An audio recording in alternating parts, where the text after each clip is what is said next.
Friends, आप सभी का स्वागत है हमारे YouTube चैनल पढ़ाई विद पीके में। दोस्तों, आज मैं अपने YouTube चैनल पढ़ाई विद पीके के इस वीडियोज़ में स्पोर्ट्स से संबंधित जितने भी महत्वपूर्ण प्रश्न होंगे उन सबको बताऊंगा, जो कि आपके परीक्षा की दृष्टि से बहुत ही महत्वपूर्ण होते हैं और लगभग सभी परीक्षाओं में यह पूछे जाते हैं। तो चलिए अपना वीडियो हम शुरू करते हैं। तो हमारा पहला सवाल है,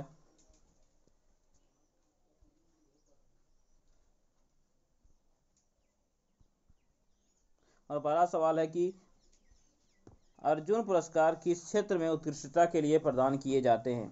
जो अर्जुन पुरस्कार हैं वो किस क्षेत्र में उत्कृष्टता के लिए प्रदान किए जा सकते हैं। तो पता है कि अर्जुन पुरस्कार खेल कूद में उत्कृष्ट प्रदर्शन करने के लिए दिया जाता है। तो इसका आंसर होगा ऑप्शन नंबर सी। हमारा अगला सवाल है, अर्जुन पुरस्कार का प्रारंभ हुआ, मतलब अर्जुन पुरस्कार का प्रारंभ कब किया गया। तो आप सभी जानते होंगे और नहीं जानते तो इसका आंसर है 1961 की अर्जुन पुरस्कार 1961 में प्रारंभ किया गया था। तो इसका भी आंसर होगा ऑप्शन नंबर सी। तो हमारा अगला जो सवाल है वो सवाल है कि स्पर्श रेखा किस खेल से संबंधित है। तो स्पर्श रेखा कबड्डी से संबंधित है, इसलिए इसका सही आंसर होगा ऑप्शन नंबर बी। हमारा चौथा सवाल है कि 3 सेकंड्स किस खेल से संबंधित है। कि 3 सेकंड्स जो वर्ड है वह किस खेल से संबंधित है। यह मुक्केबाजी से संबंधित है, बास्केटबॉल से, बिलियर्ड से, या फिर इनमें से किसी से भी नहीं। तो यह जो संबंधित है वह संबंधित है आपका बास्केटबॉल से। तो 3 सेकंड्स जो है वो किससे संबंधित है, तो आपके बास्केटबॉल से संबंधित है।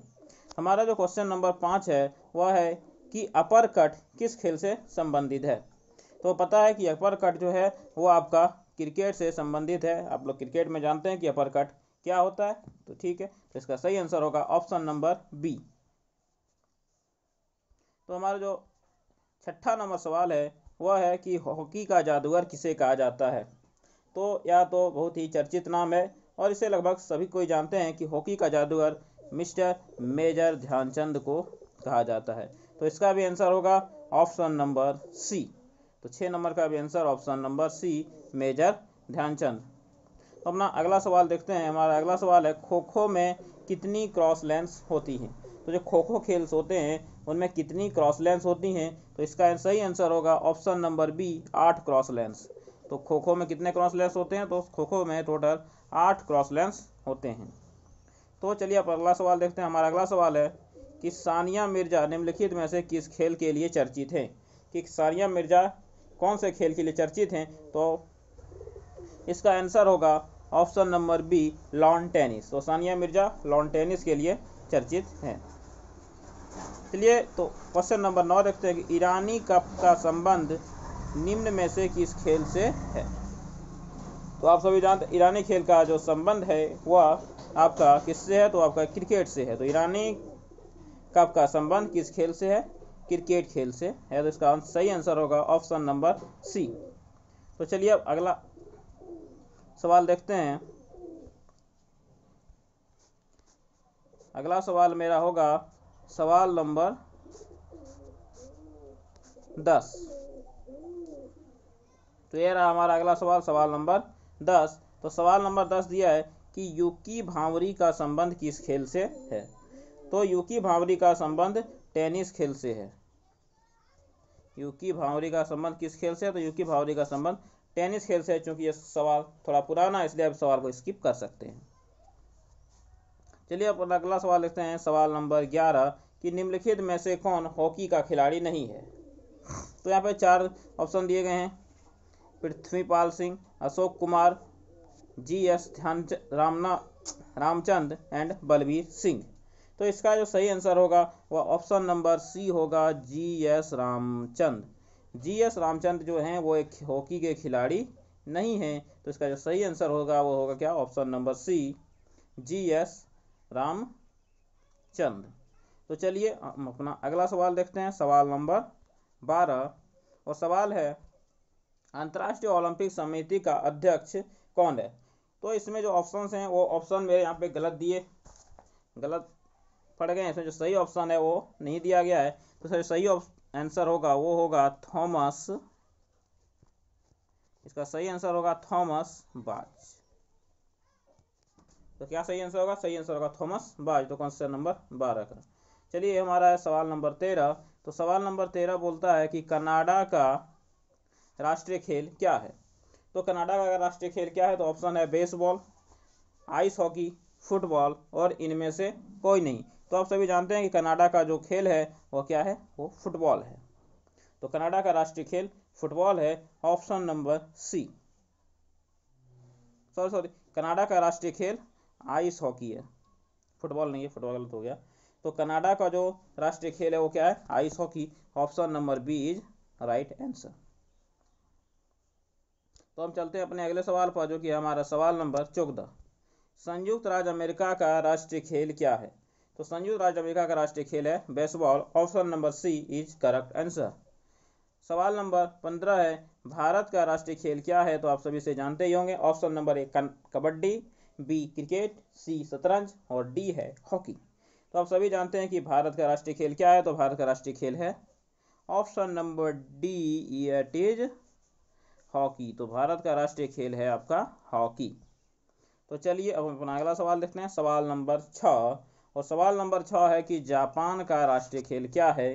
तो जापान का राष्ट्रीय खेल क्या है? क्रिकेट, कबड्डी, शतरंज या जूडो? तो इसका सही आंसर होगा जूडो। जापान का राष्ट्रीय खेल क्या है? तो जापान का राष्ट्रीय खेल है जूडो। तो चलिए अपना सवाल देखते हैं अगला, जो कि है सवाल नंबर 17। सवाल है, पोलो खेल का प्रचलन भारत के किस राज्य में हुआ है? तो पोलो खेल का प्रचलन भारत के मणिपुर राज्य में हुआ है। Option number B is right answer. तो पोलो खेल का प्रचलन आपके किस राज्य में हुआ? तो पोलो खेल का प्रचलन आपके मणिपुर राज्य में हुआ है। तो 17 का आंसर हो जाएगा आपका मणिपुर। तो चलिए देखते हैं अपना अगला सवाल, जो कि है सवाल नंबर 18। और सवाल है, भारत में पोलो खेल का प्रचलन किसने प्रारंभ किया?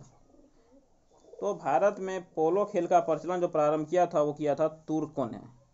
तो भारत में किसने शुरुआत की थी? तो तुर्कों ने शुरुआत की थी। भारत में पोलो खेल के प्रचलन को शुरुआत करने वाले थे तुर्क। Option number A is correct answer. तो चलिए हम अपना अगला सवाल देखते हैं, सवाल नंबर 19। और सवाल है, कबड्डी खेल का जन्मदाता देश किसे माना जाता है या किसे कहा जाता है?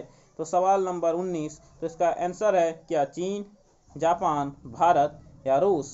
तो कबड्डी खेल का जन्मदाता जो है वह कौन है? तो वह भारत है, इंडिया। इंडिया कौन है? तो कबड्डी खेल के जन्मदाता, कबड्डी खेल का प्रारंभ सर्वप्रथम हमारे अपने देश भारत में ही हुआ था। चलिए देखते हैं अगला सवाल, सवाल नंबर 20। शतरंज खेल का जन्मदाता देश किसे कहा जाता है? तो शतरंज की शुरुआत किस देश में हुई है? तो क्या है? तो इसका ऑप्शन है भारत, जापान, चीन या इंग्लैंड।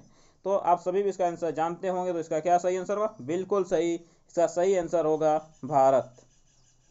तो चलिए अब हम अपना अगला सवाल देखते हैं, जो कि है सवाल नंबर 21। सवाल है, क्रिकेट खेल का जन्मदाता किसे कहा जाता है? जापान, इंग्लैंड, चीन या फिर इनमें से कोई नहीं? तो आपको पता है कि क्रिकेट खेल का जन्मदाता कौन है? इंग्लैंड है। इंग्लैंड या फिर जो ब्रिटेन है वह उनका वही है क्रिकेट खेल के जन्मदाता। तो क्रिकेट खेल के जन्मदाता कौन है? इंग्लैंड या ब्रिटेन। तो चलिए हम अपना अगला सवाल देखते हैं, जो कि है हमारा सवाल नंबर 22।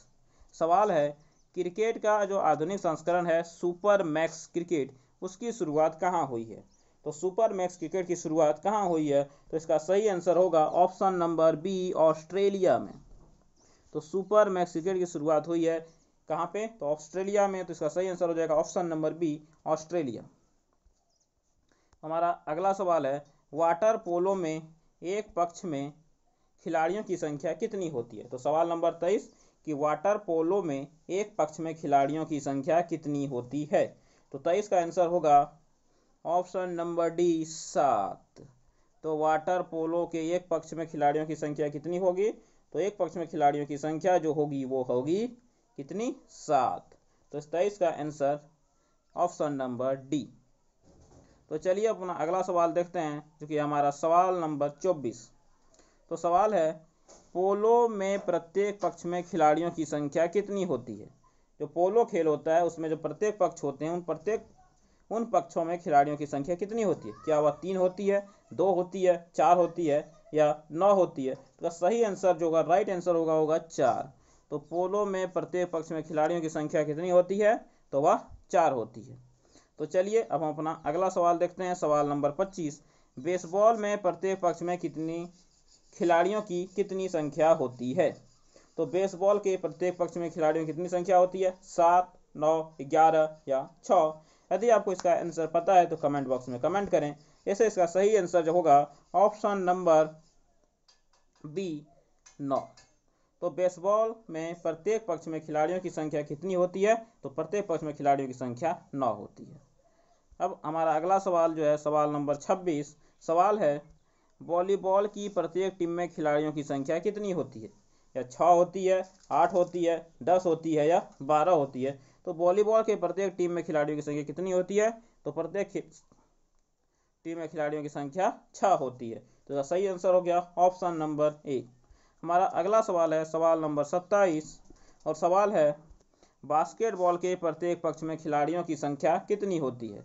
तो बास्केटबॉल के प्रत्येक पक्ष में खिलाड़ियों की संख्या होती है कितनी, 4, 4। तो इसका आंसर 4 इज राइट। सॉरी गलत हो गया, इसका आंसर 4 नहीं। बास्केटबॉल के प्रत्येक पक्ष में जो खिलाड़ियों की संख्या होती है वह कितनी होती है, तो वह होती है 5। तो बास्केटबॉल में प्रत्येक पक्ष में खिलाड़ियों की संख्या होती है 5। Option number D is correct. हमारा अगला सवाल है सवाल नंबर 28, और सवाल है, निम्नलिखित में से किस खेल की टीम में महिला तथा पुरुष दोनों खिलाड़ी होते हैं। तो बेसबॉल, सॉफ्टबॉल, कॉर्कबॉल या हैंडबॉल।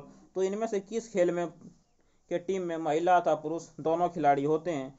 ये बहुत इंटरेस्टिंग सवाल है और ये सवाल नंबर 28 है। तो इसका सही आंसर होगा कॉर्कबॉल में। Option number C is correct answer. तो कॉर्कबॉल में टीम में महिला और पुरुष दोनों खिलाड़ी होते हैं। तो चलिए अपना अगला सवाल देखते हैं, जो कि हमारा होगा सवाल नंबर 29। सवाल नंबर 29 है, दादा के नाम से किसे जाना जाता है। तो दादा के नाम से किसे जाना जाता है, उधम सिंह, मेजर ध्यानचंद या रूप सिंह। तो इसका जो सही आंसर होगा वह आप कमेंट बॉक्स में कमेंट करिए। इस अगले वीडियोज में इसका सही आंसर आपको बताया जाएगा। तो तब तक के लिए धन्यवाद, और आज का वीडियो यहीं रखते हैं। और वीडियो समाप्त करने से पहले यदि अभी तक आपने मेरे चैनल को सब्सक्राइब नहीं किया है तो प्लीज़ एंड प्लीज़ मेरे चैनल को सब्सक्राइब ज़रूर कर लें, और साथ में बेल आइकॉन को भी प्रेस कर लें, ताकि हम जो भी वीडियो बनाएं उसकी नोटिफिकेशन सबसे पहले आप तक पहुंच सके और आप उन वीडियोज़ का लाभ उठा सकें। तो चलिए, तो आज तक यहीं तक रखते हैं, फिर मिलेंगे अगले वीडियो में, तब तक के लिए